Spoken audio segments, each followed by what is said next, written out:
this episode of Andy Music Talks. I am Andrew. On this episode, where we cover whether hip-hop/rap fuels and or legitimizes gang culture. Joining me on this episode are the Svge Boyz and Kofi TapTaps. You already know. Yes, sir. Now, Kofi, do you think that hip-hop/rap fuels and or legitimizes gang culture? I feel like hip hop is a result of gang culture, and which is a result of social economic like climate. If you know what I'm saying, like that's kind of some like Jaden Smith type shit. But like, so hip hop was birthed out of the Ronald Reagan era in America. So Ronald Reagan was obviously the president of America, and he started like with him and Nixon and stuff, whatever, started kind of fucking up the inner city circles. You know what I mean? And from then, artists like Ice Cube, like the NWA, stuff like that, people like that, they used the experience that they had to express themselves in music, and that had a knock-on effect to inspire other kids to then have that same outlook. You know what I'm saying? So then you can say that hip hop fueled it, but there's something that happened before hip hop for that to happen. You know what I'm saying? There's a knock-on effect. The Svge Boyz, do you have anything to add? Or? Yeah, I'll let my brother speak first. I feel like hip hop is just an expression itself. Like, I don't necessarily think that it's linked to gang culture, because literally you can make all sorts of hip hop songs and curate all sorts of hip hop. Rap itself is rhythm and poetry, so No, 100%. do you get what I mean? Like, obviously there's a lot of music like such as drill, etc., that's linked with gang culture, but yeah. I mean, drill is more of a recent thing. Yeah. I mean, yeah, drill was kind of birthed out of grime, and grime was something that, like, I've already got my one. Grime was obviously like in like kind of late 90s and then early 2000s, and then drill was birthed out of that. That's UK drill. Obviously, American drill was birthed out of gangster rap. So yeah, it's kind of where that came from, type thing. Just repeat the question for me, brother. You don't have to be that close to the mic, so I'm Can you repeat the question? Can you please repeat the question for me, brother? So, Do you think hip-hop/rap Pardon? fuels and or legitimizes gang culture? I feel like just what my brother says is literally a form of art and a form of expression. And even during those times, a lot of people were just expressing what was going on around them and allowing people to be more knowledgeable of the surroundings and also to how to outcome and how to literally grow from there.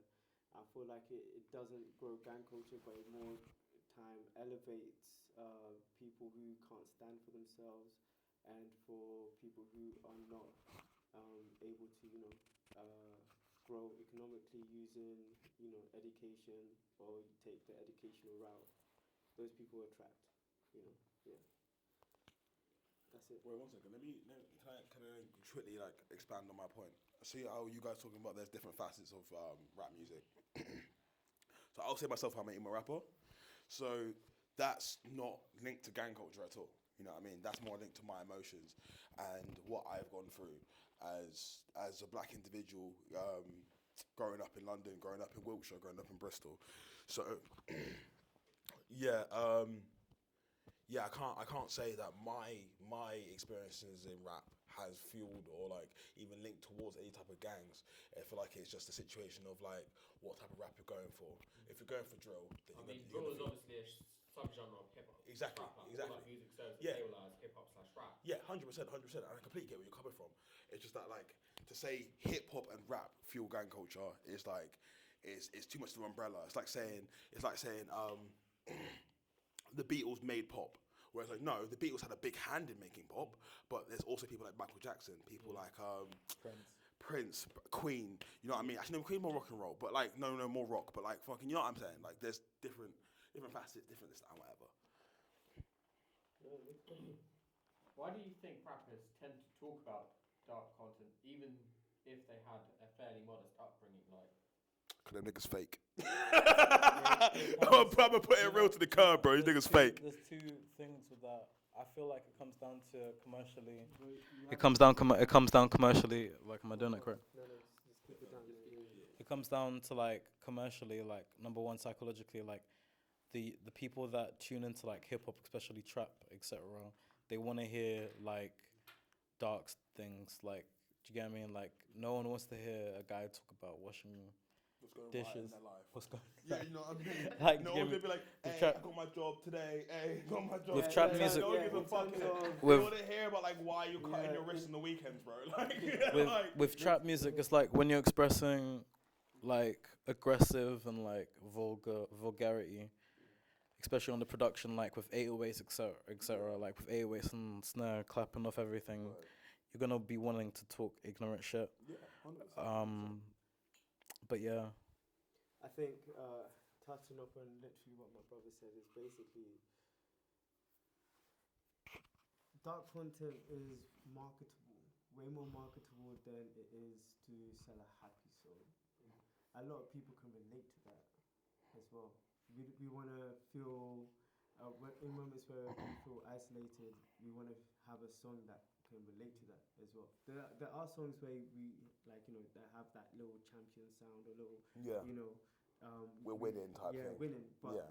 what sells most is that depression, because a lot of people are actually not having a bright life. Not Word. many people are having, you know, a bright future. Things we're going through dark times right now. We have COVID, so the music is just reflecting what's going on in our current moment. I mean, like with Fredo, for instance, like, or like Central C, like from what I read, he had a fairly modest upbringing, but Yeah, some of Central the C stuff fake that as stuff fuck. is- I'm not gonna lie, yeah, the guy's got a good song, this, that, and whatever. But my nigga's fake as fuck, bro. Like this guy, this guy started making music 2016, 17, and he was singing. He wasn't a rapper back in the day. He was singing. Yeah, Central C, bro. Central C. He was a singer, and he did a little like kind of like the R&B kind of music thing. And he ghosted for time. Came back like 2 years ago, doing all this like, you know what I'm saying, all this drill shit, talking about how he stole party drugs. Like, okay, no, you really didn't. You had royalties from when you were like 18, 17 years old. And there's people like Jaden Smith. Jaden Smith is probably a person that's like really good when it comes to what you're talking about, because he had a very, very, very modest upbringing, because obviously he's Will Smith's son, but still talks about the struggles that he had as a really, really privileged child. He talks about how he has identity problems, where it's like, should I be like my dad? Should I be an actor? But then when he tried to do acting, i.e., was it After Earth that he did with Will? he did Pursuit of Happiness when he was Exactly, young. when he was really young. Karate Kid. But like Pursuit of Happiness didn't get a lot of backlash, but After Earth did. After Earth got a lot of backlash. Everyone was saying that Jaden Smith's a terrible actor. So then you could see his album Sire, where he talks about how he has such an identity problem, that where it stems from, because he tried to follow in his father's footsteps, but the public actually turned around and just snapped back at him. And then, so you have like, so it just depends. It depends on what the artist is trying to bring to the table, innit? But Like, just go on. yeah, just to like touch up on what you're saying. Even though like we have artists that have a great upbringing, let's just even like not even necessarily great, but just an Better than upbringing. most. Yeah. Yeah. For example, we can even use Kanye West. We've seen all his documentaries and stuff like that. But you've also heard a lot of his music is dark and stuff like that. But he never talks about how he didn't have a pot to piss in, though. That's the thing. Like, see what he's trying to talk about. It's kind of like niggas that try and say, like, oh, yeah, I never had nothing, but you really did. You know what I mean? Like, it's people that are lying about, is that what you're trying to go for? Like, people that lie about their upbringing and trying to act like they've been eating out of cans, this, that, and whatever, but it's not necessarily what the life was actually like. But the thing is, at the same time, we don't really necessarily know what they really went through. Right now, in those 2 years that you said that he went dark, you never knew whether Never knew what happened behind the scenes. Yeah, Fact, so that's fact. That's why I never judge another Book man by at its once, or cover. Tell him, try twin, tell- tell him. Say someone is this, because I know nothing about them. I'm only hearing things. Never had a conversation with that particular person, so I can never really judge. That's why, even for myself, with my music, like, you can also hear a progression of change of where I'm talking about, or what I'm talking about, how I'm saying certain things. It's just what I've gone through. It's just a reflection of my particular life. Music isn't necessarily supposed to be just us speaking the same thing, but we could go through the same thing, but through different ways. You get what I'm saying? Yeah, that's it. Why do you think that key institutions such as like schools, universities, particularly schools, have general grudge against the hip hop / rap and what is like the main reason or motivation behind it?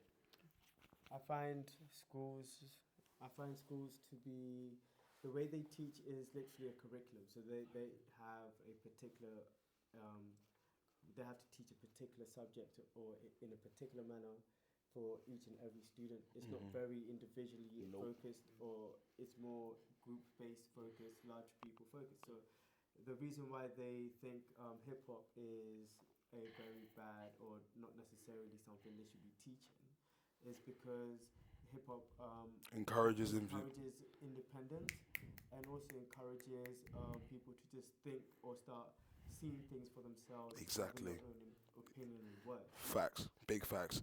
So Like, bro, go on. It just gives people a voice. You know, if, for example, Eminem was one very good example because he's come all the way from the bottom, and a lot of people listen to, even when I was coming up, I even listened to Eminem, like I'm Not Afraid or stuff like that. And it's just the way he was rapping or the songs we were listening to was just giving me that power to stand up for myself. And teachers wouldn't appreciate that or wouldn't, you know.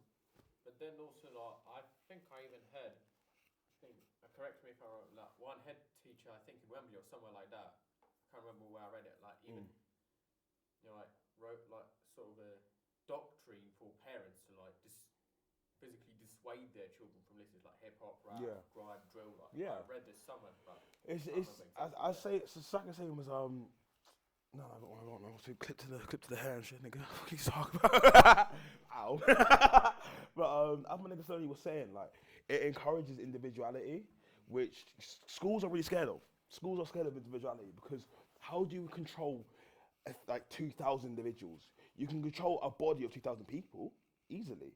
You can't control 2,000 individuals. 2,000 people that have their own ideology, their own likes, their own dislikes, and it's that and whatever, rather than all being stuck on trends and stuck on this, that and whatever. That's why I had so much trouble in school, because I was my individual self throughout the whole of it. I did 2 primary schools, 3 high schools, kicked out of one, went to a pupils referral unit, then finished off the next one. I got kicked out of Brit school as well. School that Adele and everyone went to, whatever, music college, whatever. And then three colleges as well. You know what I'm saying? So a situation of when you are an individual in an educational institution, you're not gonna have a good time. You're not. You never are, because you're always gonna be like, you're not doing as well as somebody else is doing, or you're not doing the same amount of work as other people's doing. But it's like, no, because you can work in your own way, in your own manner. I'm dyslexic, so when I have bursts of creativity, I have to take it there and then. If I don't, it's gone. I don't know what to do afterwards. You know what I mean? So, school isn't built for creative people. School was built for people that want to run the rat race of going to work, getting a mortgage. When you get a mortgage, you get a wife, you get married, you have kids, white picket fence, golden Labrador type shit, like golden retriever, type shit. Like, school isn't built for creatives. And the schools that are built for creatives are private. So you have to pay for them. So that's then we kind of go back to my inner city socioeconomic situation, because like people that are from low income areas don't have access to be creative. Therefore, you go into school, you start playing up, you start to stand wherever, and then it becomes a situation where you can't express yourself. And then we have a situation of where we have our generation of people that are fucking depressed. It's dumb. You are hip hop artists yourselves, obviously. Yes, sir. Do you have a rough understanding of what inspires like big hip hop acts to rap about the content they typically rap about? Mm-hmm. I mean, like 50 Cent, Fredo, Yeah. you name it. Yeah. I mean, I could say straight out for Juice WRLD, because Juice was my favorite rapper. Juice WRLD went through. He talks a lot about relationship stuff. A lot about how his ex-girlfriends would mess him over. How his dependency on drugs is that able to make himself feel better. And that's his fuel for his music. Whereas like people like Fredo, their fuel for their music is them growing up in bandos and stuff like that. Like obviously we look at D Block Europe and Young Ads. Yeah, Bando baby, straight bando baby, bro. My man, his mum was a crackhead, had him in a bando, like grew up in a bando as a child. Like, you know what I mean? So yeah. So like what else can you rap about other than what you know? And obviously that may have a knock-on effect to other kids that aren't living that lifestyle, that want to adapt to that lifestyle. It does have a knock-on effect for that, but at the same time, who's to say that he can't just express how he feels?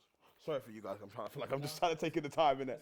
So literally, we're performing, but we literally about to perform. Pretty soon, that's what I'm saying. Oh, you need to go? Yeah. We don't need to cut the interview short, but You niggas running. I mean, I can stay. I can finish off if you guys want to dip out. Are you happy with that? Yeah. How many questions you got left? 2 more. Question. All right, cool. One more question, yeah. I'm running. Thank you very much. It's all Yeah. done. Thank you. All done.